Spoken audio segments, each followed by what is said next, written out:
येणार आहे। Video journalist Rajguru Hitesh Panchal, ABP माझा, ठाणे।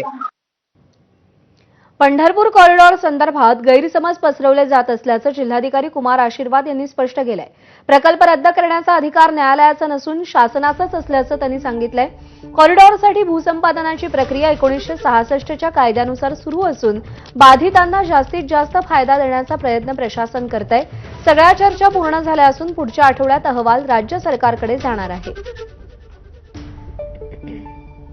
बरेच लोकांचे म्हणणं आहे की जे रेट तुम्ही देत आहोत आणि जर दुकान तुम्ही देत असाल, जे आम्ही देत आहोत कॉरिडॉरमध्ये, तर आम्ही तयार आहोत, तुम्ही कधी सुरू करणार। पण हा जे आहे की कॉरिडॉर रद्द करण्यासाठी ज्याचे ना हा कुठल्याही कायद्यामध्ये असा तरतूद नाही आहे की तुम्ही कॉरिडॉर रद्द करा। व्यक्तिशः तुम्हाला मोबदला जास्त पाहिजे काय त्याबद्दल तुम्ही कोर्ट जाऊ शकता, ते तुमच्याकडे मार्ग मोकळा आहे।